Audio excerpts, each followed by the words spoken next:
Hello, everybody, and welcome back once more to Anime Yay or Nay. I am TheOutbackAl. I'm Yin and Yang.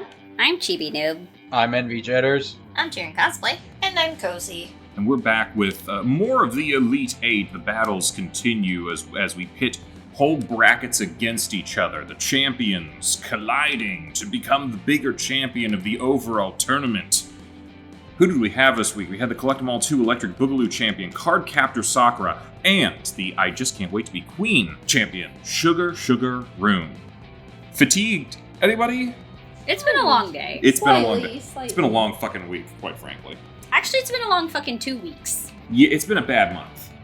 Yeah, that's fair. Why don't we just get into it? So, Cardcaptor Sakura versus Sugar Rune. Why don't we start with Cardcaptor Sakura? Big update. We got the OG dub from Nevada. Yeah. Nirvana. First off, well, I'll save it for the actual production elements of like the differences and stuff. Let's talk plot. What happened in these episodes? First off, more cards, more things happening, and we're starting to get a little more diversity of what we're dealing with.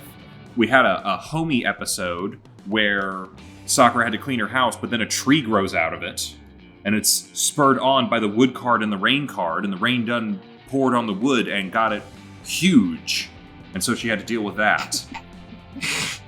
Then... I'm sorry. The wood got wet and it made it huge? Yeah, exactly. That's what happens with wood. And then... God, what was the second one? I had to speed run a lot of these episodes. It's the stuffed animal episode. Right. The stuffed animals. There's a possessed animal, stuffed animal, that keeps going back to the toy shop that it came from. And then they try to chase it down, but it's full of jumps because the jump spell card is in it. And it's a boingy little boy. Or a rabbit. Or something. Something. It looks like a flea. Yeah. And then she's haunted by the visage of her dead mother. Like, let's just get dark Dead with Mom's it Club. right at the end. And a bunch of other people are haunted by other things, like dogs and hamburgers and stuff like that. But her mother is trying to get her to fall off a cliff. But what do? We just realize, hey, that's not your mom. And then you realize, hey, my whole existence seems to revolve around capturing strange magical cards. It's probably one of them. And then you grab the card of illusions and do all that sort of stuff. Also, a little bit of a little more action with the brother and the boyfriend. So always good. Also, ghosts are real, but maybe not. Ghosts Probably that or brothers losing. No. There's a thing with Toya specifically. Oh, Yeah. geez. And why he sees ghosts. Oh my God, he's Jennifer Love Hewitt in the mid 2000s. No, it's actually she's an angel. He sees angels and demons. I will just spoil that. Oh my God, it's Bayonetta. So there are angels and demons. Oh my God, Toya's Bayonetta. Wow. All right, Wow. so that's the plot. Did I miss anything other Not than all the really. crucial details? Okay, Cece, why don't you tell us what you thought about the plot? I really liked in the cleaning episode, she had made plans to go out with her friend, and then her dad was like, you traded chores with Tori, you have to do the chores this weekend. And like, any other kid show would be like, haha, I'm going to abuse my powers to speed through cleaning. And then it goes horribly wrong, and I have to spend even longer than normal cleaning. And she didn't do that. She was just like, damn, I did trade my chores. Alright, well, time to get to it, and just cleans the house. And I thought that was really good of them. So, it was very self-contained in the episodes this week. Again, we're very cloud card of the week. Except with episode whatever this is, I want to say 6. I feel like I'm wrong. No, you're right. The you watched 6. illusion card episode? No. The tree episode. So we're on 6 through 9 Yeah. right now. Yeah, I was like, gee, Sakura, your dad let you have 2 cloud cards? Also, has nobody cleaned the house since this happened? Because we saw the basement study was still kind of a mess. No. But, like, she just found one under the rug and one still downstairs. I'm like, you didn't even look in the obvious spots, girl. Come on, get it together. I think I said at the time, you could have skipped the basement. Nobody's been down here since you made a mess of that book. Yeah. They wouldn't have known. I feel like Jump terrorizing that poor business owner, like, that was just a real kind of filler episode. Nothing really important went on there. But, like, Dead Moms Club, that did kind of circle around to some elements that we already knew. And it was showing its impact on Sakura, specifically, and Toya to a lesser degree. So it was nice to bring that back around. Overall, I feel like it's kind of like a light yay this week for me. So I had to cram at the last minute, so I didn't have time to write down notes. I might be a little bit scatterbrained today. I apologize to everyone in advance. But I like these episodes. I think so far I've been liking most of the episodes of Cardcaptor Sakura. As with all the other ones, we've had some more episodic kind of Monster of the Week type elements, which is going to be par for the course moving forward. I like the kind of different sort of things every time that we have with it. It's like, what's the new scenario? What's the new monster? How are you going to beat it? Some of them are easy, some of them are not.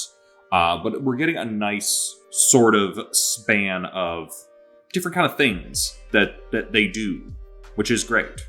We get some little more domestic stuff, and then we got stuff with your friends, and then we got stuff where it's like actually like really on a deep personal level affecting you. I will say this, though. I am confused by the timeline because this lady said that she moved stores from a whole other town. Was she being haunted by the jump card for like the past 3 days and then she I don't know how long it's been. Because it sounds like this has been happening for months, but I might be wrong. I think it's pretty clear, maybe not in the English dub specifically, but like, she was accused of stealing because everything she sold was coming back.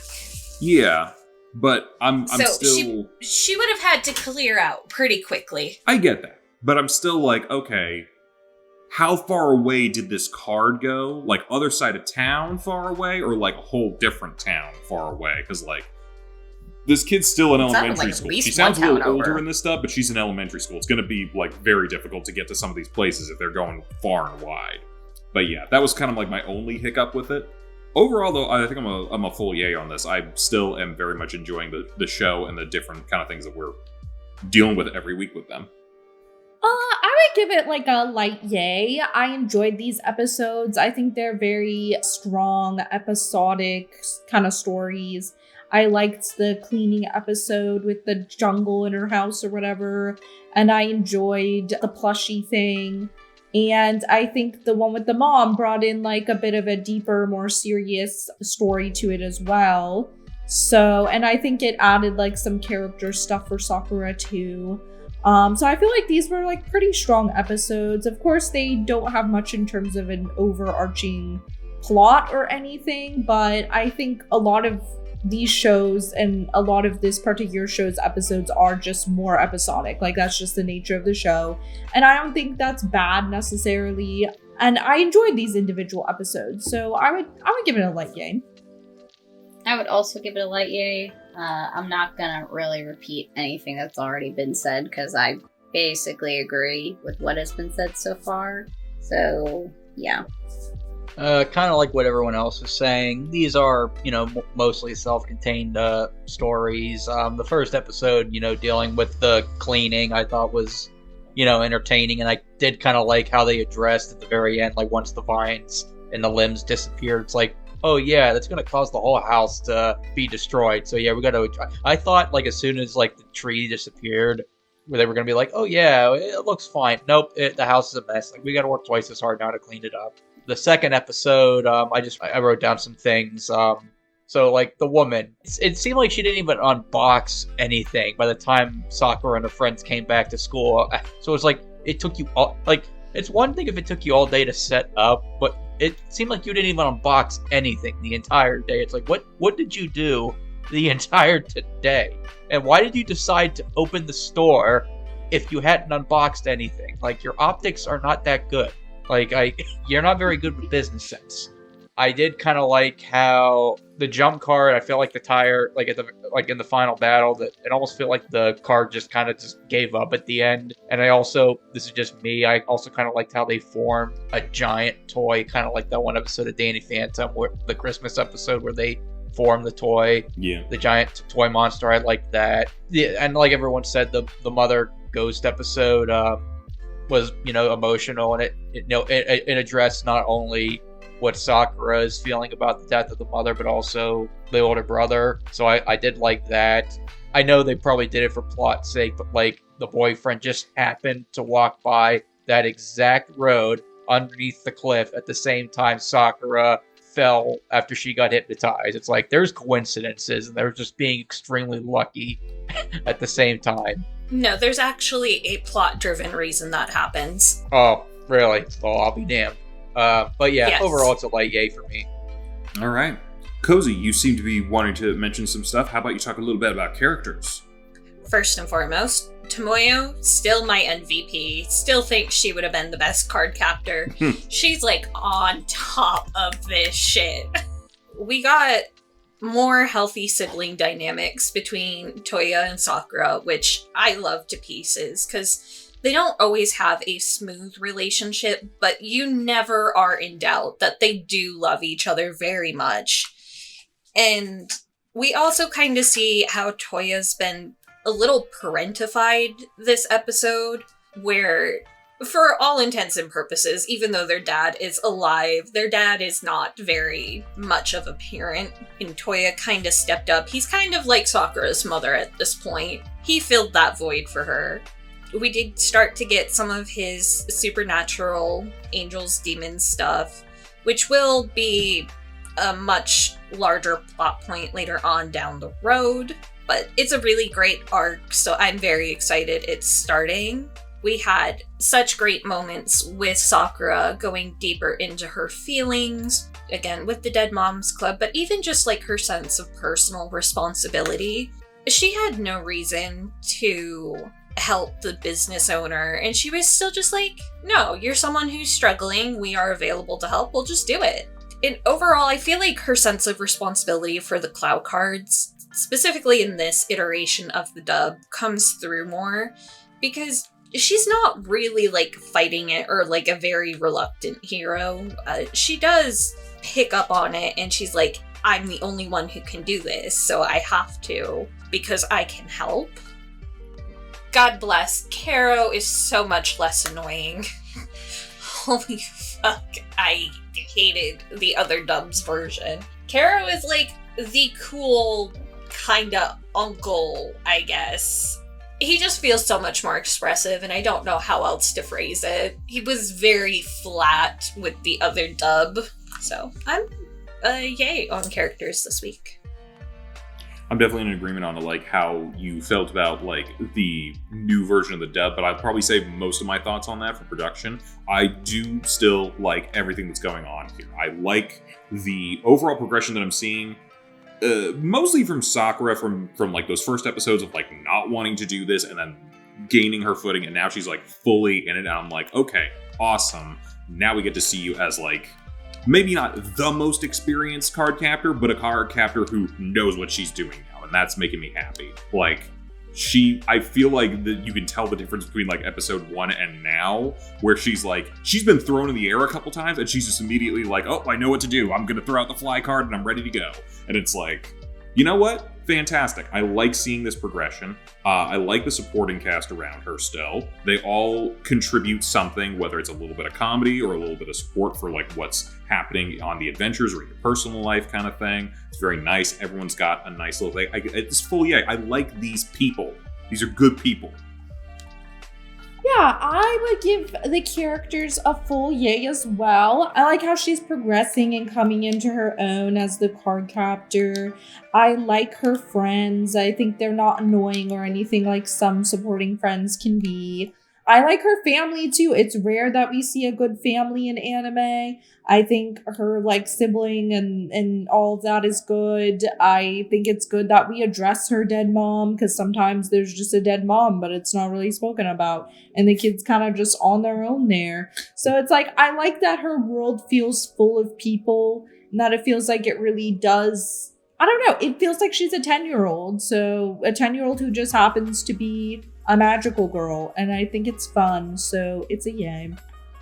Yeah, I'd give it a yay for characters this week as well. And this is probably a production thing, but for whatever reason, I like them a lot better in these 3 episodes that we watched this week than I did I want to say, within the previous ones that we've seen.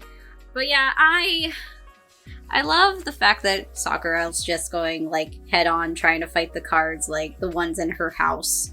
Taking things into her own hands and, you know, trying to deal with it. But yeah.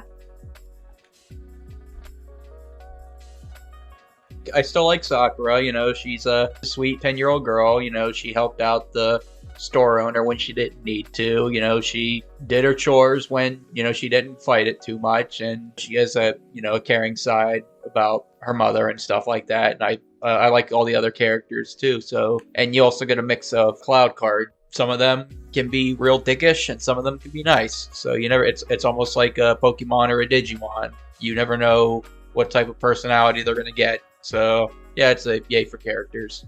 Pokemon, Digimon are people. I was gonna say it's like a box of chocolates. Cloud cards are like a box of chocolates. You never know what you're gonna get. You're gonna get chocolate. But what's inside of the you're chocolate? gonna get a cloud card. But, like, what kind of cloud card? What kind of do you get? chocolate? Oh, that one's coconut. Ooh, that one's nougat. It really made me laugh when Madeline was filming Sakura, and then Sakura So do you mean had Madison? to crawl. Madison? I wrote Maddie. I could not remember what that was short for. Madison from Splash, as we've learned recently. Anyway, Sakura was crawling somewhere with her big, Skirt. what's it called? It's a dress. Yeah, what kind of... Kiki dress. I want to say circle skirt, but that's not right. Kiki dress. Her Granola? hoop skirt. Yeah. And then Maddie was right behind her, crawling across the floor, like pointing her camera directly into her butt. Oh, space soccer dress. Yeah. Yeah, we got lots of upskirts in that video. Like, Maddie, no. And Maddie's like, Maddie, yes.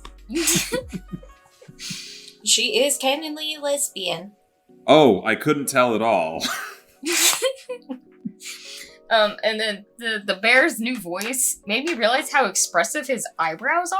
Yeah. Were they always like that? They didn't change it for this dub, did No, they? they did not. No. Yeah, just like, oh, he's always doing like the DreamWorks smirk constantly. Yeah, the other voice actor just did him in a very flat voice. Yeah, I've never really caught on to that until this voice. That's all I had. Everybody else kind of said the same thing. Well, let me tell you about world building. We got some new cards. We're getting some... So far from the previous episodes, we had some things like water, air, flying, shadow, stuff like that. Largely kind of like abstract elemental kind of stuff. And now we're starting to get a little more nitty-gritty with it, and it does make me think, like, well, how many different, like, interesting kind of cards are there? Like, you have a water card, but there's also a rain card, there's a wood card, there's the jump card, and the illusion card. So, like, we're getting a very large spread of possibilities here that just seems to be keep getting, like, wider and wider. Like, I know there's a limited number of cloud cards, but at the same time, it's like, okay, but how diverse do these powers get? This is really interesting to me from the Mega Man standpoint. I mean, I feel like that's mainly what we get as far as world building goes. I mean, we're not really learning much about where these cards necessarily come from, which I would like to know at some point. But for now, the fact that we keep getting new cool things to fight every week is pretty satisfying to me. So I'm going to give it overall a light yay. Do you think there are multiple books? Oh, you just opened up a whole number of possibilities in my head. Do they all have the same cards in them? Okay. Oh. There are a total of 53 cards in the anime. Okay. There were only 19 in the manga. Whoa. Oh, wow. I can tell you, there's not different books, but there are multiple card captors. I just kind of assumed, like, it was based on tarot, so it sounds like the manga kind of focused on, like, the major arcana versus, like, the show might be, like, the full deck tarot. Am I crazy? No. Someone tell me more if they know No. about tarot. No, not at all. Not at That's all. not what Gotcha. that is. Shows what I know. Show 'em my witchy side, which is So- none. I would say with world building, I think it's pretty good so far. I don't really have much to add from what Al said. I think it's been solid, and we continue to learn like little things about like each monster in the cards and what she can do and everything. I don't think it really needs that much more right now. I feel like it's kind of giving us a steady pace of world building that works with the vibe of the show. So I'd say I'm pretty pleased with it. It's kind of like a light yay on this.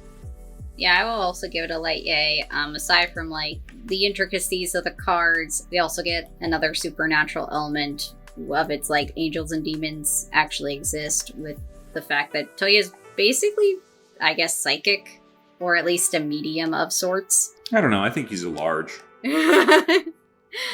But so that's something interesting as far as like actual stuff that can like happen going forward for different kinds of like supernatural beings that we could come across aside from Kiro. And yeah, I just think that's pretty interesting. I know there's like more to come, but I would say for now it's a light yay. Yeah, for world building, I wrote down Kiro's true form ? Because he kind of teased or hinted about that. Obviously, the big thing for me was, the mom backstory and just her coming back as a spirit, or at least that's what we think. And then I wrote down, can her brother see ghosts? Like, I'm sure that'll get addressed later on in the future. And then, I don't know if this is a English dub thing or if this was actually in the original Japanese version, but the Karo's Corner, like, was that in the original Japanese? Yes. Or was that... Yes. Okay. It's been in every episode that I put up. Put a lot of details into her outfits, and they wanted to show them off. Okay, I was gonna say, because, like, those... I kind of put down Karo's Corner in general, because, like, literally he goes over the fine points of each episode, including, the outfits, the fighting, the cards. So, like, you could just pretty much say, hey, you missed the world building from the episode, well, here you go. Here's the world building. So, I give it a yay. For world building, I mostly just put what Al mentioned earlier. What is time? Like, the lady apparently had this card for several days, if not weeks or months. Sakura managed to do all of her chores in the time it took for her dad to get to the bus stop. And maybe back, I will buy, like, maybe he took the bus to the college, realized he didn't have his stuff, and then called Sakura and was like, meet me at the bus stop. But, like, still, she did all the chores. When she finished, she told Haro, she was like, I'll make you lunch. So, was it necessary for her to cancel the entire date? Like, they could have just gone after lunch. Also, I thought it was very funny that being a magical girl comes with paperwork. She has to sign all the cards. So for world building, I liked that we got shown that two cards work together in this and they can play off of each other. We also got to see, like, something that we should have seen with Windy and Fly was that there are subsets of the major elementals. So rain was a subset of water. So when water came out, water was like, I am your mother, get back in your card.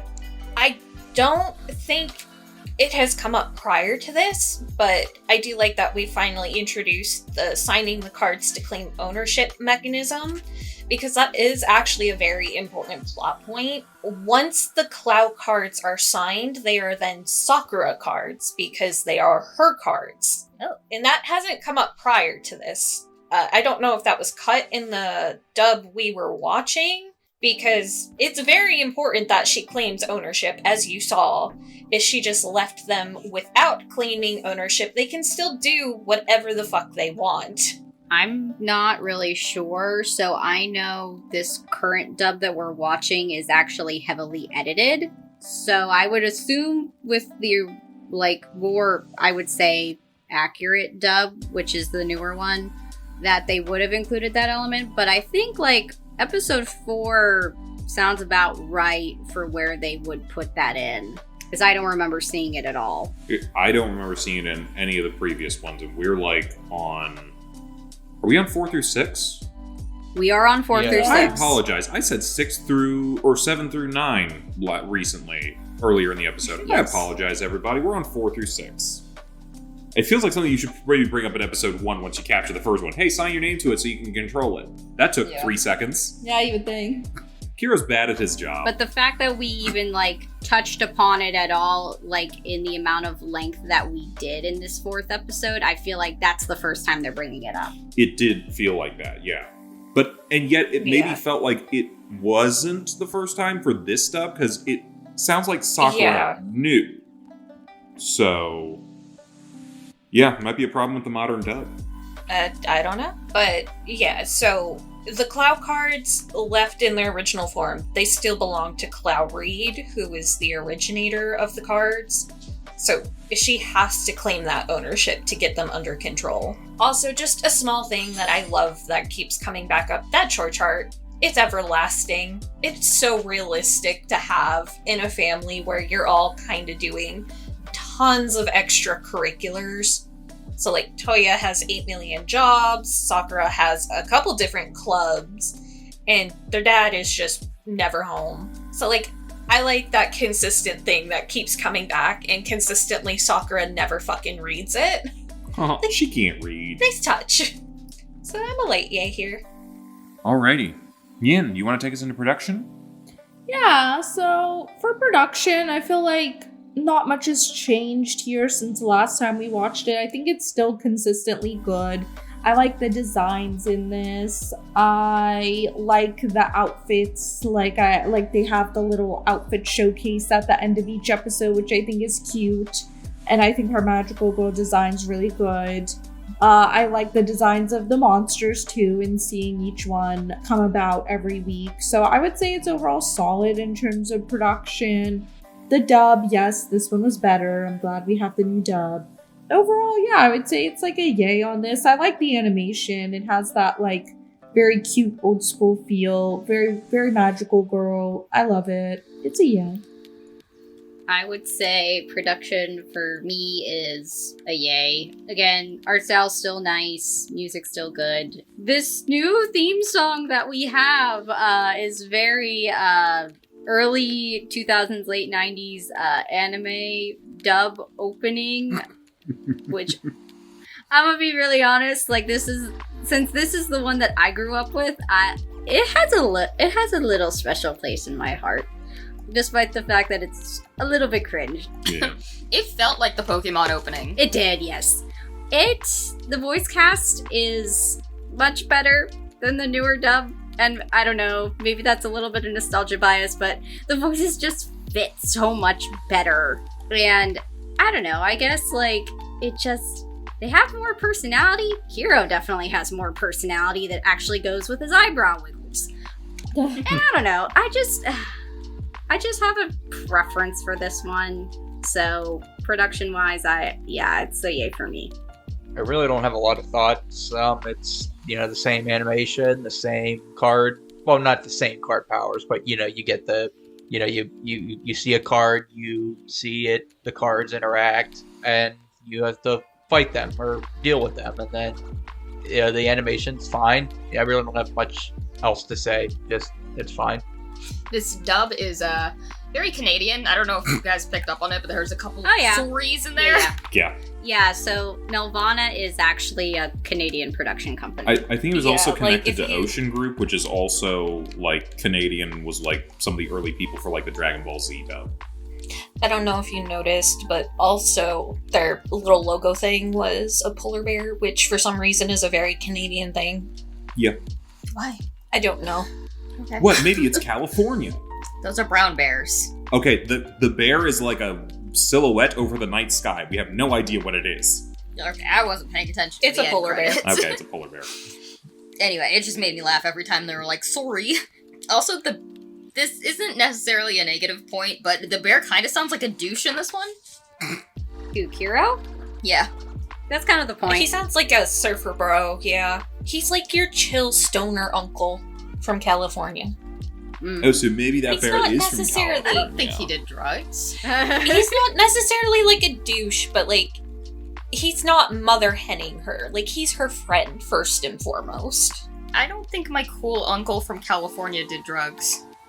Yes, I don't think he was very cool then. He definitely did. He just didn't do them around you, which probably makes him a good uncle, but Yeah. Well, we lived together, so... So he was very careful about it, man. Your cool uncle was like 13. Yeah, that's He was not that cool. Okay, he was definitely on drugs too. He was just 13. It's still very pretty. Like, I will beat this point into the ground. A Clamp girly at heart. I love Clamp's art style. It has very smooth animation. I feel like, especially for the time it came out in. The music is that That one, not Kronk. Not Kronk, the other guy. What's his name? I'm sorry, I'm having trouble understanding what Pasha? you're saying. Are you saying Kronk? Pacha? Kronk. Pasha, yes. That one Pasha meme where he's like, nice. Oh, the when the sun hits these hills just right, they sing. Yes. Yeah. It's that one meme. That the music in this is so good. Oh yeah, it's all coming together. Cece was a little weirded out when the episode opened with chanting, like, what the fuck is going on? I'm like, oh, yeah, that's a thing. They're, like, going through the cards like poker rap. Love 2 pieces. There are so many different outfits. I know it's a point of pride for them, but it's not isolated to Sakura herself. Everyone wears different clothes. Some clothes come back into circulation as the episodes go, but overall, these feel like people who are alive who have to change their clothes every single day and wash them. Nice. So I'm a very high yay on this. Like, love this shit. Yeah, so I feel like in last couple times we watched this, production for me was like a light yay or so, because I had issues with the dub. I no longer have issues with the dub. This was great. Chibi, I'm going to tell you this as someone who has not seen this. You're saying that this might be because of nostalgia? No, I'll tell you. It's better because of effort. And that is what I am talking about. We don't just have someone giving Sakura this little kid voice. No, like there's actually personality behind this. And my God. Discord cut most of that out because it peaked. Sorry about that, but yeah, it's I hate that, like, just, I'm gonna be like this high-pitched little kid, and that's gonna be the only personality that you bring to it. No. Give them some actual personality. She feels a little bit older, which feels a little bit weird, but it's also, like, it's still young enough that I'm like, okay, it just still feels in the magical girl area a little bit. So, I think for me, and I'm sorry, I guess, like, maybe for the American audience, they wanted her to be someone to look up to rather than someone like around their age. That makes sense. So maybe that has something to do with it. Anyway, sorry. Continue. No, I agree exactly with that sentiment, because I feel like there's a couple other ones, like we've looked at multiple dubs of Sailor Moon now as well, and I think a similar thing was going on where Usagi in the first dub that we were watching, which is the newer one, was like sounded much more childish. And then Serena sounded much more like I got my shit together a little bit. So I think that is a thing across the board. But yeah. Also, why have we not heard Kiro? Like, I feel like that voice died out after the 90s for some reason. Like, why don't we have that voice anymore in stuff? That's so much more fun. Yeah, but like you guys said, outfits, fantastic. I don't like the bunny outfit. That one looks stupid to me. I'm just going to say that. But every other one was weird. Good. Yeah, no. That one was like, I think even Madison would have been like, I don't know about this one, but I don't have a really good one right now. This is going to be the placeholder. Also, that wasn't for the final fight, very so Easter. Yeah. But yeah, looks great. And like, despite the fact that since we're also watching the older version of it, it's also lower quality like TV animation. It's not the remastered version that we had from the other dub. Mm-hmm. Still looks great despite being older. Yep. So to quality there, that's full yay. All right, Chibi, why don't you take us into final thoughts? Final thoughts. I enjoyed these 3 episodes. They are very much like an episodic sort of thing because we are seeing like a card a week or 2 cards a week. But we are sort of starting to learn more of like Sakura and like her getting the hang of things with being a card captor and just going through everything, and we're seeing some more of the other characters and building out their relationships. The world building is slow, but we're getting little bits and pieces. And I would say the thing that has me happy right now is the fact that the dub is the original dub and that it's actually good. So yeah. Yeah, it's pretty entertaining. If this moves on, I wouldn't mind watching 3 more episodes of this. My miscellaneous thoughts for these episodes were, that is a whole Power Rangers dress, and all of her powers come from the cards, yeah? She doesn't have anything herself. She is just wielding these cards. She has the power of will. Meanwhile, Tori can talk to ghosts. Yes. I think he's the real magical girl here. Are you saying that Cardcaptor Sakura is for the boys? I think so. It is for the boys. He is kind of a magical girl. A little bit, yeah. Like, they And both have magic. We'll just say that. And he wins the love interest. Sakura gets her own. Yeah. She doesn't need one. She She's in does get her elementary own. school. Listen, she gets her own. It's okay. Does she grow up to this? Like, do we see her in high school and stuff? No. Not in this series, but there are continuations. Mm-mm. Could be interesting for later. All I have written down here is rawr. That was so funny. I died. It was like, rawr. That was the gayest rawr I'd ever heard. See? That's what a good dub has. It has effort. Yes. I don't love the localization. I honestly forgot they did that. But overall, like, you can tell this show is investing itself into building up the characters and the plots, and it's doing it in a way to also let the viewer invest in the series. Like, they're not throwing, like, these huge life-altering things out of nowhere. It's something that wants you to come back every week to continue to watch her journey. It knew it was getting 50 episodes. So I'm a yay.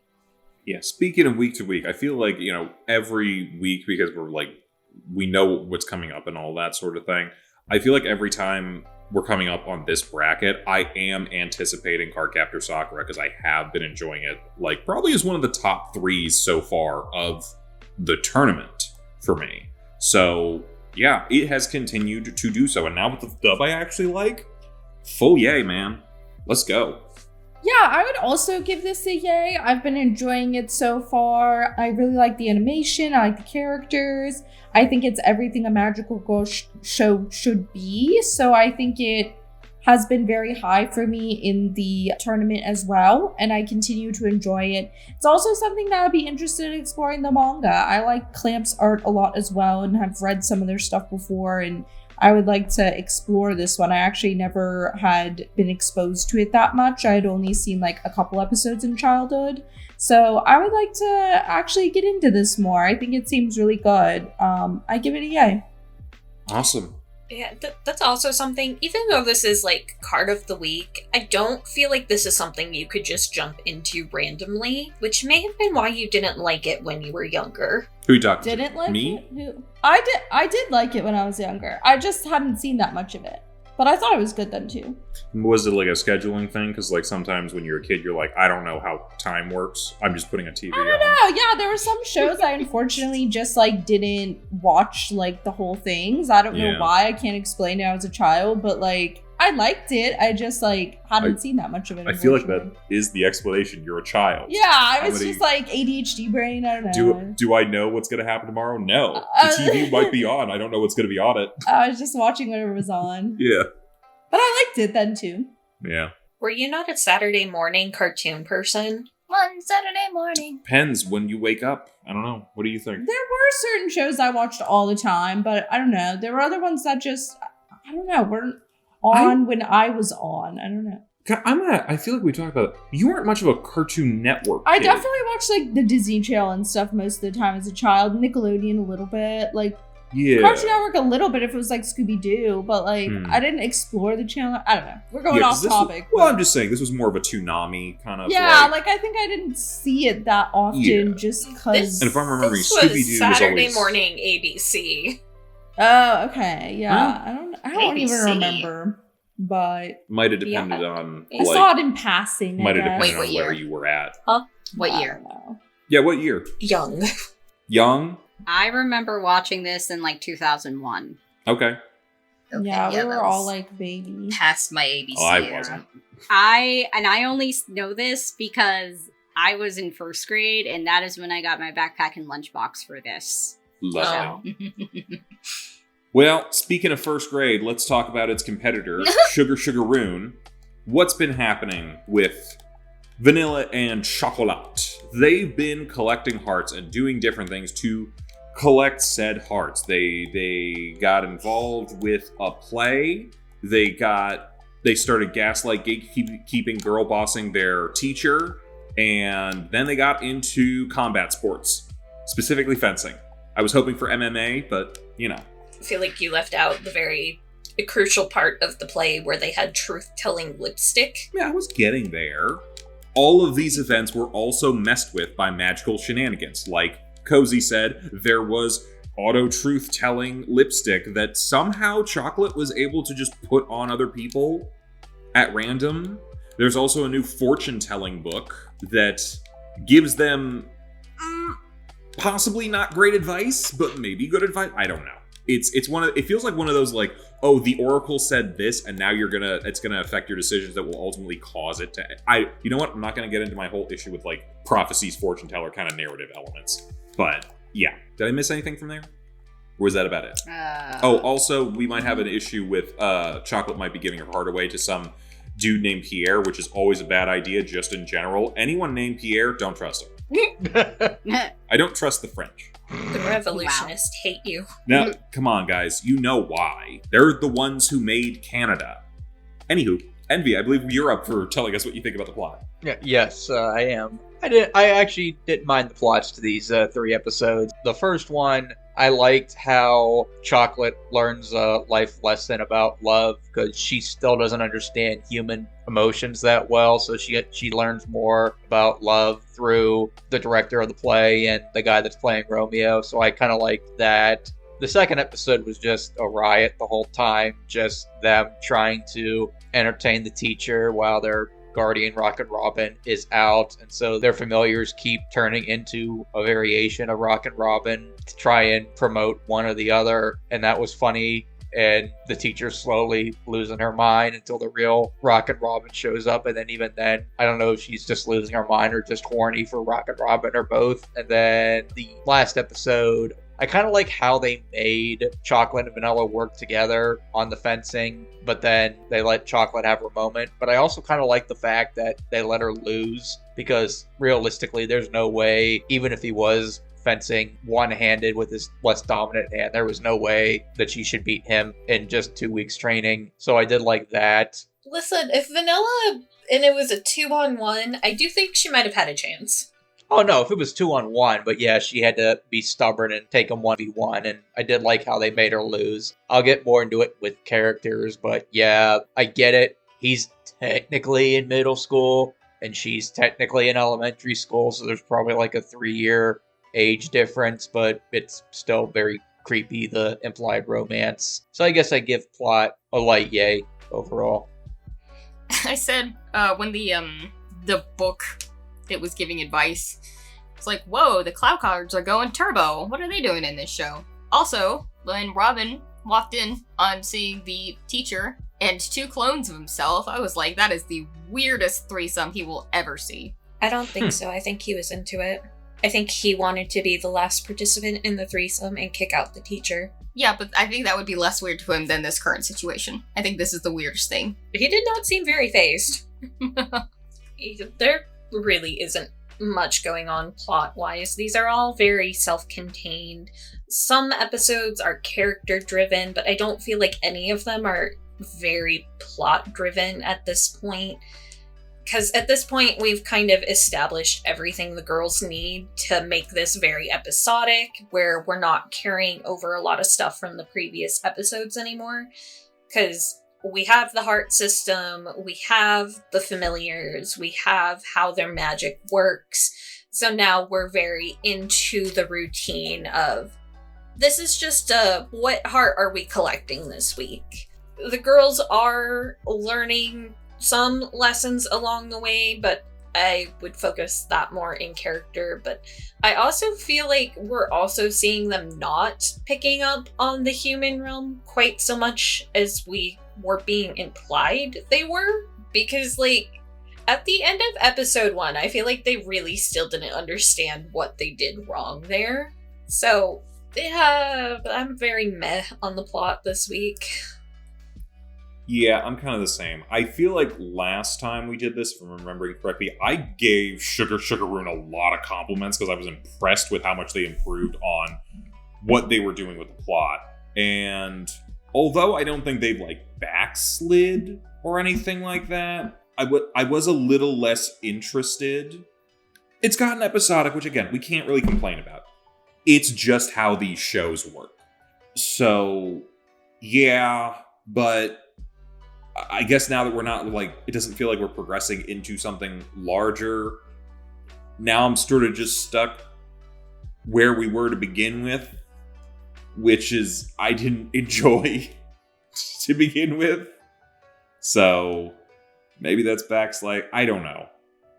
Didn't have as much fun this week. That being said, the middle episode did have some fun and interesting things. I did find myself making a couple jokes here and there, like, he's Squidward, I'm Squidward. But yeah, other than that, overall a meh. Just kind of wasn't episodes for me, I don't think.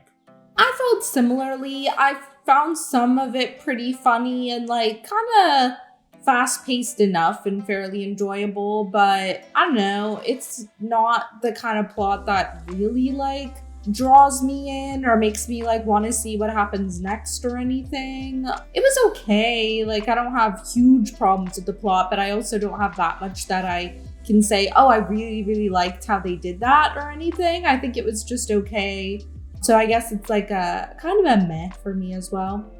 Yeah, for these episodes, I was kind of just sort of like I get that we're getting a bit episodic, and yeah, I think honestly episode 4 out of all of these was one that I was like intrigued with the most, because like, you know, they're doing the thing of like, oh, they're helping other people with their relationships instead of capturing hearts. So that was, you know, just something I was like, that's sweet. But yeah, otherwise I was kind of bored, so I'll give it a meh.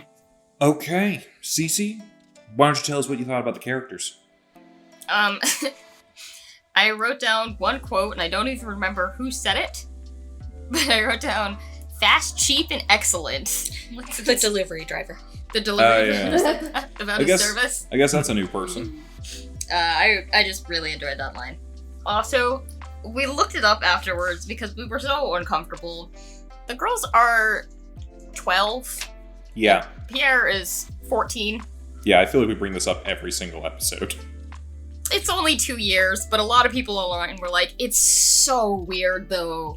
It's because they draw him more as like a teenager, and they definitely draw her as a child. Yeah. Which, for a 2-year age gap, I feel like it's very extreme. Yeah. I mean, like, there is a difference between a 12 and a 14-year-old. When I was 14, you could not catch me dead with a 13-year-old even. Yeah, it's almost like 14 and like 16 seem closer than 12 and 14. I don't know. Yeah, because the older you get, the smaller age gaps naturally become. Like, when you think about it, she's lived only a sixth of his life. Yeah, 12 feels kind of baby. Or not a sixth, like 6/7 of his life, I guess. I don't know. 2 years becomes much smaller when it's like, oh, you're 37, 38, or 39. It's different. I don't know. Math is hard. But like, what's the difference between a 12-year-old and a 10-year-old? Even worse. Yeah, 12 and 10 feels weird too. The way they draw them specifically, I think, is what's adding to the ick factor, because the gap isn't really that large, but they make it seem way larger than it is. I'd argue it is large. It just feels like a 14-year-old would be like, I wouldn't want to be with a 12-year-old anyway. Like, that's high school for us. Yeah, that's a it freshman feels in like, high school. Why would a high schooler want to be with a middle grader. schooler? Yeah. I think it just like feels like it wouldn't really be realistic either, you know? Yeah. It's like the half your age plus 7 rule. You shouldn't date anybody younger than half of your age plus 7 years. Let's see, half your age plus 7. He's 14, so it's 14. 14, yeah. So like when you're 14, you should not date anybody younger than 14. But when you're like 80, they're like, go down to like 47. That's fine. Who cares? You're 80. Like, it grows exponentially. Yeah. And I think like there's the height difference is one thing, but there's also like he's going through puberty and she's still before it. I would argue most girls start puberty younger. They do. That's true. But they're elves.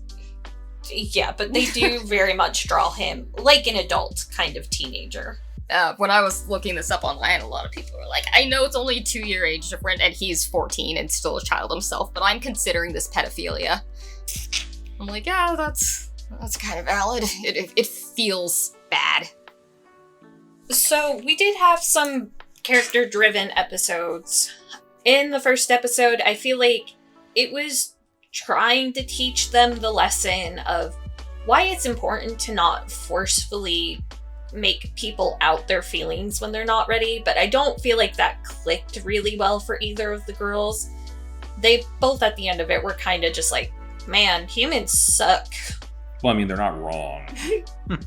Yeah. And then in the third episode we watched, we had like a really nice dynamic with Chocolate and Vanilla both feeling like they're not good at something and they're holding the other one back. A really poignant moment of how that guilt is really affecting them, which I feel like at their age, that is something that, you know, a little bit of guilt does kind of feel world ending because your world is not very large yet. At that age? Yeah, you're only 12. It feels world ending to me now. Maybe I just have anxiety. So I did like that they added on to them there, but otherwise, again, I feel like we're very plateaued in terms of progression, even with the characters. Like, last time this came up in the brackets, we had like very deep moments of the girls learning what it was like to be more human. I don't really feel like we got that this go around, so I'm like a high meh, light yay. I feel you on that. It doesn't feel like it was as good as last time, but I'm willing to be a little forgiving because I feel like on some level, the first time you kind of see something and discover it, you might not fully understand it right away. So I feel like we're in that moment of like, maybe they're testing it a little bit.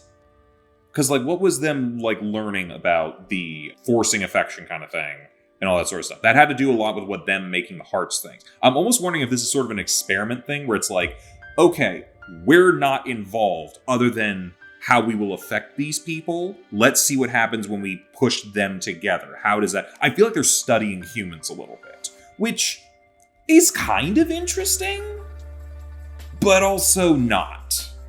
Because, like you said, this is something maybe you should have already learned, and maybe we should be moving on to actually doing something more. But I don't know. I think part of it's like a kid. Again, you don't learn your lessons very quickly.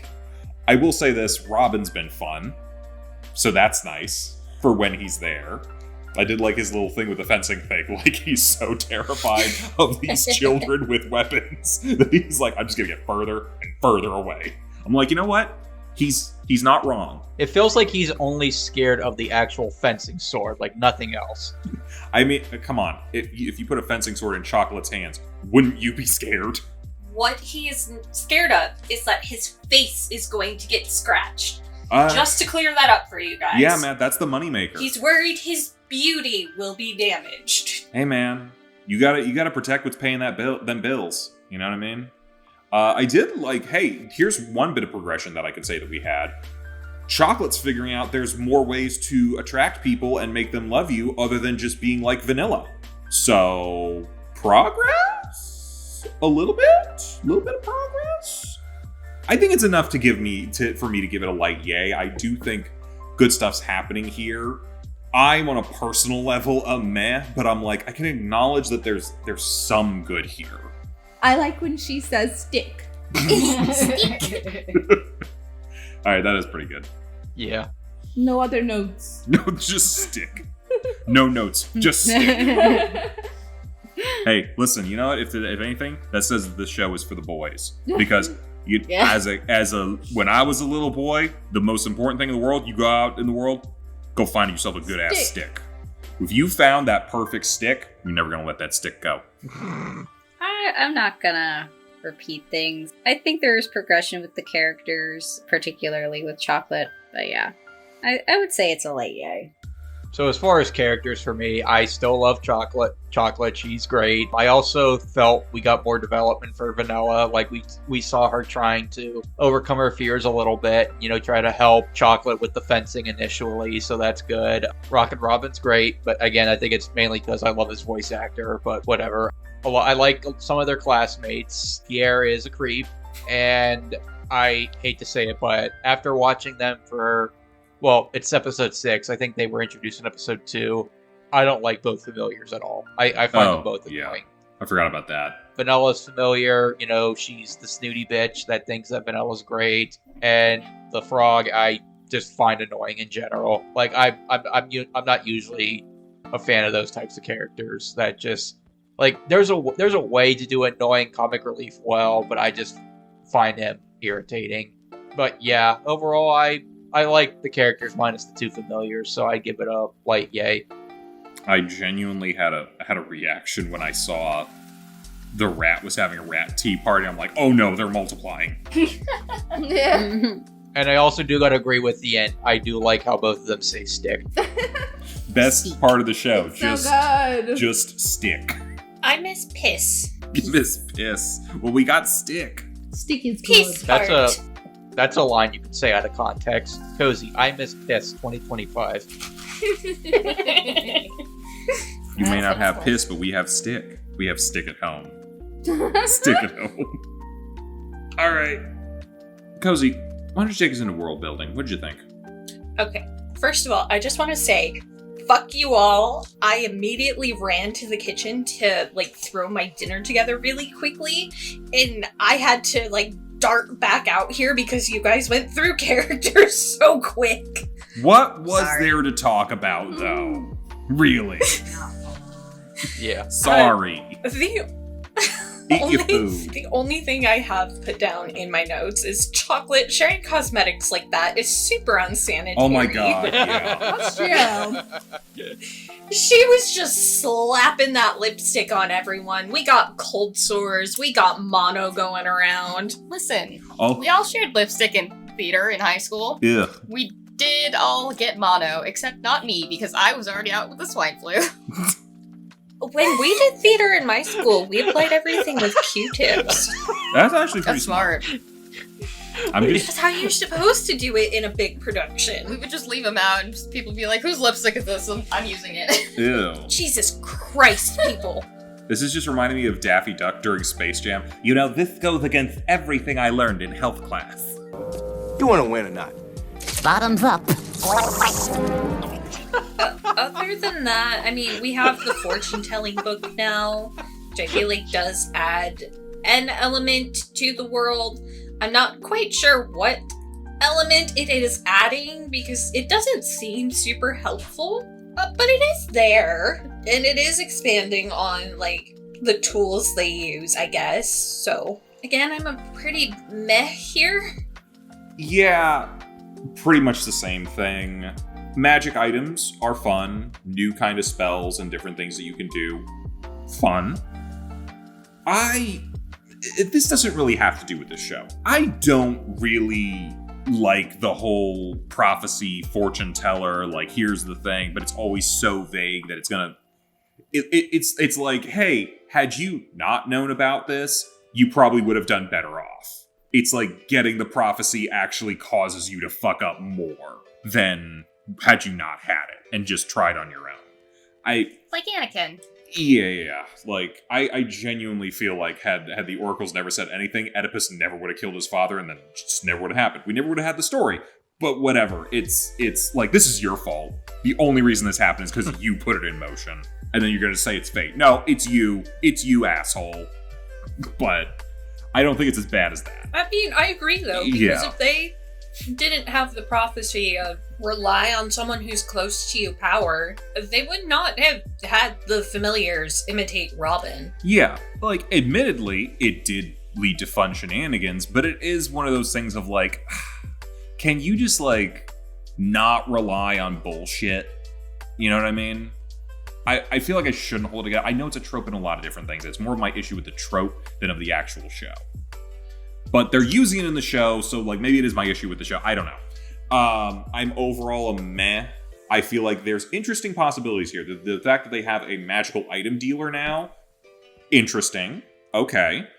We have something at the end with Pierre and the whole flashing heart thing. I think we know where it's overall going. Oh, you know what? I will say this. We got a little bit of world building that I think was interesting. I don't know if her mom is actually dead, but she was banished for giving her heart to a human. That's something that we did learn. Okay, we're expanding on that. That's nice. Still a meh.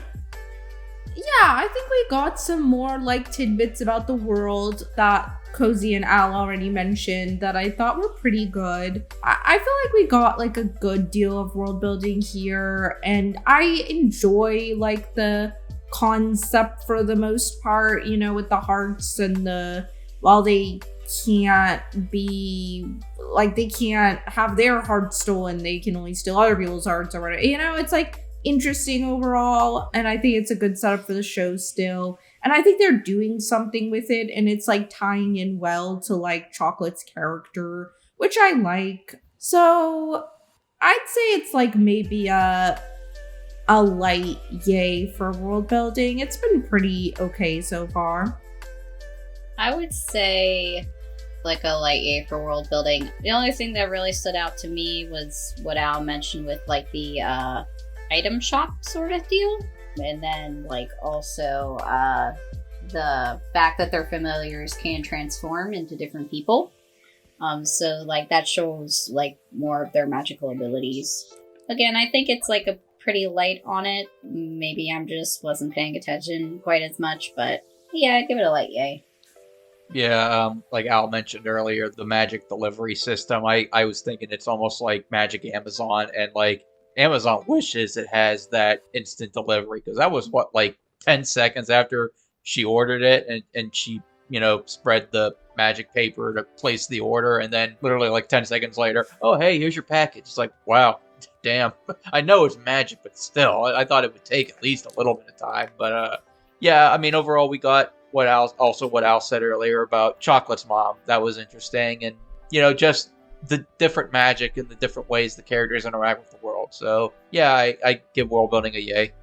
My only notes for world building was also about the delivery service. Jeff Bezos, I know you're listening to this. You have the money to make it happen. Please make your delivery exactly like that. Yeah, make flying Just motorcycles. some dude on a motorcycle ride up 30 seconds after I click buy and hand me my stuff personally. But just send it by drone. No, I want to do it on a motorcycle coming down Drone motorcycle. A moon Rainbow Bridge. motorcycle. A drone riding a motorcycle. Robot? Okay, that'd be kind of interesting to see. I just had a thought, and this might be a world building element. So these girls are coming to the human world to make people feel things, and then they're stealing their emotions. I'm like, in any other magical girl show, they're the villains. Yeah. True. I Like, think we discussed this the first did we? episode. I feel like I block out my brain anytime I have to remember Sugar Rune. I'm sorry. Damn. Well, with Also, that, you really feel. well, let me tell you how I feel about production, because that's what's next. So, production, I hate the look of this show. I'm sorry. I don't know what it is. Because if I could put my finger on it, I would tell you exactly what my problem is. I don't like the way this show looks. And yet, I can also tell it's competently made. All right? The animation looks smooth. Okay? They have different outfits and different stuff that I'm like, okay, like, you know, I'll leave it up to Cozy to say whether it's fashion or not. But, like, something just about them, I'm just like, I don't like the way you look. And I don't enjoy watching you. Elle, I have a question. Go for it. Do you have the recall of what the theme song sounds like this week? Yeah, I fucking remember the fucking hell. Oh. You have not remembered it in the past. And you're like, I feel like that says something. No, I said that about other shows. I feel like there were other ones. I feel like that's what I said about Shugo Chara, that I like wrote down something like good music, but then when we recorded, I was like, don't remember what the actual theme song was. Or maybe I was like, remember the ED. I hate this opening because it's a fucking earworm that will never get out. It's ugh. There were some songs in like the mid 2000s when I was in high school that I was like, some of them are great and they get caught in your head. Other ones are like, get the fuck out of my head. I am sick of this song. Why is this popular? And this feels like that to me. At least it's giving me those emotions. I didn't have a great time. I don't have a great time watching this. I'm sorry. But I can also say it's competent. It's competent in making me dislike it, though, is the problem. I want to give it an A, but I don't feel like I should because it feels a little unfair. Just because it's specifically a problem with me. So I'm a light nay to a meh. Also, the rat. Fuck that rat. No, don't fuck the rat. That's the problem. That's the problem. It's Like, ugly. it's like, this is the interpretation of a sexy rat, and I'm like, I hate it. I hate everything about it. You know what? Full nay. I'm done. All right. Yeah, I agree. This show is not aesthetically pleasing, in my opinion. I think some of the designs are kind of cute, but I think the animation style is kind of, I don't even know. It just, I don't know what it is either, but it's not pleasing to my eye. So I don't know. It's like, I think if it was in a slightly different style, I would like this, but I just don't like how it was executed. Yeah, there's not much more I can say about this, I guess. It's kind of a light nay for production, I suppose. So, episode 4. What the fuck happened to the art style? Sorry, hold on 1 second. I will give it one compliment. I liked the mustache. I thought that was funny. Mustache. Yeah. The little, that's it. That's your only compliment, show. Like, I understand budget things for, like, episodes. Like, they can go up and down and things. I know episode 4 was probably one of those episodes where they were, like, not focusing on that sort of stuff. So, I'm not that surprised. But, I don't know. I guess for me, I was like, what happened? Because, like, episode 6 got much better, but 4 looked fugly. Those are my notes. That's all I had. I was too distracted by the fact that episode 4 looked like ass to care about anything else. I don't know if I flat out hate the art style, but I do agree it is a little off-putting. I've mentioned this before. I think I mentioned this in the first episode we watched, but I just feel like the middle schoolers are animated differently than the elementary school kids, and I don't know why. Like, I can't put my finger on it, but like I don't know what they do. But They like look every 40. middle schooler, every middle schooler besides Pierre looks like a different art style, and I don't know. It just looks weird to me. Yeah, you're not wrong. I mean, like I said, it's not bad. Like, I've seen worse animation. I've seen worse art styles. So I guess, and you know, some of the effects are pretty good, and some of the spells are funny, and yeah, like I said, the whole 5th episode with the Rocket Robin and the mishaps with that, I thought that was animated well. So I guess production's high meh overall. Cece picked up the notes paper to check her notes, and there is nothing. So I like the fashion. I don't like the art style, I think is the best way to put it. End of thought. okay, cool. The shit ugly. It's Well said. really fucking ugly. I do like most of the fashion in this, but I feel like we haven't seen anything new in like forever. No, their fencing training stuff, that was ugly too. That was not fashion. Oh. The training stuff Yeah, specifically, training not the stuff, actual not the- fencing right. set. But yeah. I did like their matching warm-ups at play rehearsal. I thought that was cute. Yeah, I will say, like, the play rehearsal, the play itself, I did like the outfits they put together for the play that felt very, like, lore accurate to Romeo and Juliet time period. Good for them. Music is decent. I do agree it can be kind of annoying. I will also just bring up the fact that this week, while we were watching this, I was actively on top of the keyboard to skip through the opening, the ending, and every single transformation sequence, because that shit is so fucking overplayed. Oh my god. Every shika Rune! I'm like, nope, skip. Immediately skip. It did cut down on the length of the episodes very significantly. So I feel like that is overall like a disservice. Like, if I cut out like a good 7 minutes and just reuse transformation sequences, that's not good. So like, I'm a light nay, maybe a meh, but leaning more towards the nay, I feel. Yeah. Well, Yin, what do you have on final thoughts? So final thoughts. I think there are some good parts about this. I don't think it's all bad. I would say it's more in the realm of meh for me. I like the characters a little bit, and I think the plot can be kind of fun and enjoyable. But also, it's pretty ugly, and some of the other characters are annoying. It's really like kind of a mixed bag. So I'm gonna give it like a solid meh. I'm gonna be honest. I give it a nay. That's it, that's all. I didn't hate it. It wasn't my least favorite thing we've watched this tournament, but it's certainly not my favorite. It's kind of just there. So yeah, it's a meh overall. My extra notes. Maybe this should have been a production thought. But when they were doing Romeo and Juliet, they were saying like hat and the, and that made me think, how does early modern English translate into Japanese? Do they use like older Japanese words that have fallen out of fashion? Do they just speak really formally?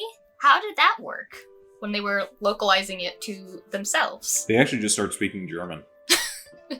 Old German, to be specific. Yes. German. One does not simply walk into Morden.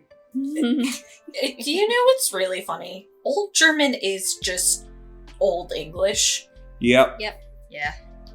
Is it weird that I want to see a version of Romeo and Juliet with, like, the Swedish chef? Yeah.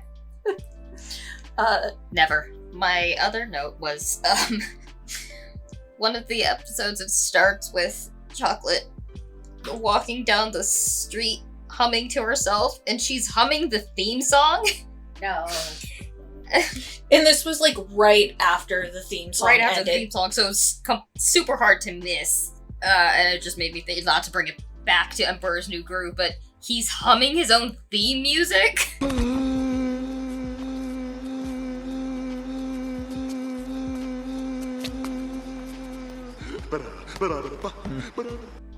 Oh no, why does it keep coming back?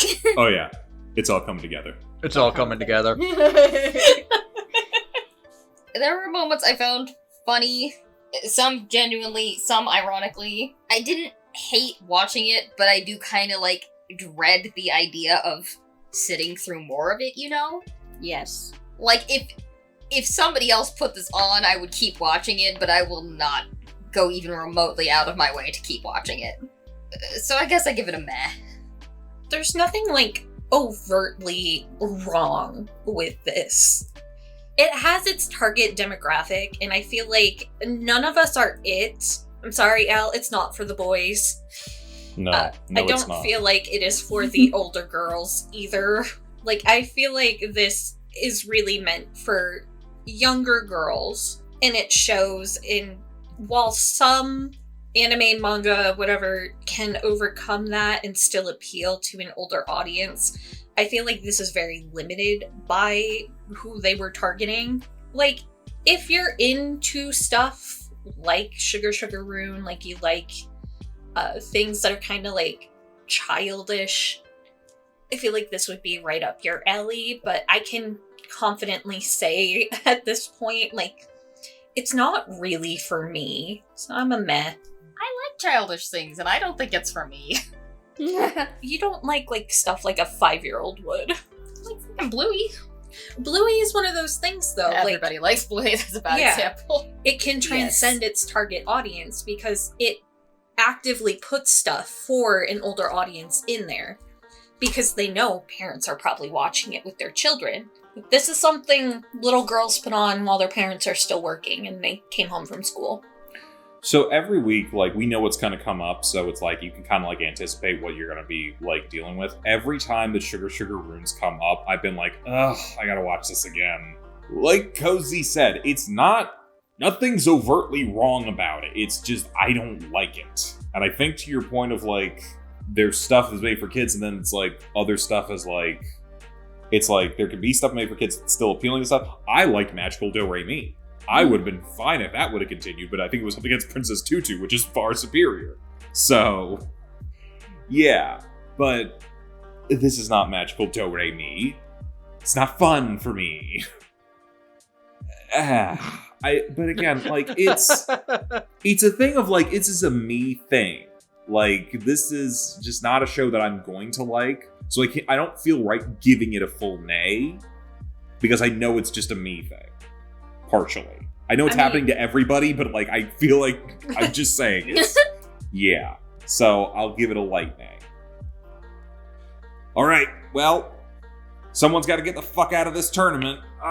Let's find out who. So, Chibi, you're starting us off. We got Cardcaptor Sakura versus Sugar Rune. Chibi, who's gonna get your yay for plot? I'm gonna just make this real simple for you. It's a sweep for Cardcaptor Sakura. Hold for sweep for Cardcaptor Sakura. Envy, how are you feeling? Sakura. I think I'm also going to sweep for Sakura. Oh, another sweep for Sakura. I'm also gonna sweep for Sakura, but I can expand on that a little bit. Sakura had some callbacks to, like, earlier episodes or just stuff carrying over, whereas I feel like Sugar Rune, those were very self-contained episodes and nothing really impactful happened during them. Yeah, so I'll bury the lead. Sweep for Sakura on my end as well. I'm also a sweep for Sakura. Okay, I have Does to... it have a shot? I Well, Envy, you didn't sweep. Was there anything you were going to give to Sugar Rune? We could just skip it and say that. I was gonna give Sugar Rune the point for world building, but that was it. Okay. I don't think I would have gone that now. Yeah. Okay. Well, Yeah, no, I want to talk about that. do you want to... Quick, I don't feel like talking about this anymore, but if anyone wants to do free reign to just... Anyone have anything they want to add for plot right now? Our stuff? Okay, moving on to characters. I would give Sugar Rune so much more credit if they included the lesbian vote. Yeah. They're not smart enough yet. Yeah, I would have also preferred more episodes about, like, platonic love and friendship Yeah. over, like, crushes and things, but I understand this is, like, a show for little girls in Japan, and romance in magical girl shows is, like, it's basically like a staple of the genre, unfortunately, so... Yeah. Come on, nothing beats a crush on a 42-year-old, 14-year-old. Yeah. All right, world building. I just felt there was more world building, just slightly more world building in Sugar Rune than Cardcaptor, because to me they both expanded on their powers. You know, Cardcaptor with the cards and Sugar Rune with the magic. Both gave more backstories about a character's mom, and both dealt with similar themes. I just felt like Sugar Rune was more focused on its world building consistently through the 3 episodes, whereas I felt most of the world building for Cardcaptor was in the last episode, so that's why I gave Sugar Rune the point. Okay, That's fair. Yeah, I can fucks with that. Yeah. Don't agree with you, but, you know. Well, I mean, it is what it is. Anything to say about production? All right, anything to say about final thoughts? I feel like I wrapped up everything very nicely with my thing of, like, I started both of them the exact same way. You know, we anticipate things every week to week. I really look forward to watching Sakura. I don't look forward to watching Sugar Rune. Oh, I thought you wrapped it up nicely by saying I'm done talking about this. All right, anything else to say from anyone? Since it's not going to continue, can I spoil some things for Sugar Rune? Abso-fucking-lutely, do it. Okay. Go for it. Sure. I was gonna suggest you do that, actually. Familiars are witches who's had their heart stolen. Fuck. that's kind of interesting. So, Duke is actually Chocolate's uncle. Blanca is just a random witch. The cat that Pierre has is Cinnamon. It's Chocolate's mom. Oh. Pierre is a reincarnation of Chocolate's father's soul. Ew. What? Talk about daddy issues. Yeah, like her father is still alive, but I guess he like fractured a part of his soul. Oh, great. Her dad's Voldemort. We're going full cursed child now. Pierre is not a witch. He is an ogre, which is, I guess, another subsect of the magical world. And he takes Vanilla as his ogre queen and turns their hearts to darkness. And Chocolate is apparently the only one who can purify darkened hearts. So that is actually going to be the main plot beat once it kicks in. Well, we'll never see it. Unless someone else is going to watch it. So, also, fortunately interesting. Vanilla wins. She becomes queen. Yeah, I think we all saw that coming. Is that what the Dark Crown thing was in the opening then? Okay. Yes. Mm-hmm. I feel like ultimately, just knowing what I know about Chocolate at this point, even if she won queen, she'd be like, nah, fuck this job. I think in the anime they changed it to where Chocolate won though, because I'm on the Wikipedia page. No. Vanilla still wins, but she hands it off to Chocolate. Oh. Yeah. In the manga, Chocolate and Pierre fuck off and disappear. Ugh. She fucks off with her dad? Reincarnation of her dad. He's not really her dad. Yeah, but, like, well, Rei's not really Shinji's mom, but it's still fucking weird. Yeah, so, like, I ended up, like, down deep in the rabbit hole when I was looking up the ages, and everything I learned made me so much more uncomfortable. Well, hey, Cozy, thank you for telling us. Now we never have to watch it. Anywho, let's talk about next week. Maybe we can anticipate better things than that. Next week is the final episode of the Elite 8. We got the last two champions of the last two categories, the Pop Prozac and basically Power Rangers categories. Next week is Madoka Magica versus Magic Knight Rayearth. I'm actually going to be interested to see where this all goes. So, yeah. And then we're running around to the Final Four. We're going to hit this. That's the semifinals. Oh my god, we're only a few weeks away from the end of this. Are we feeling good? Are we feeling happy about that? I'm tired.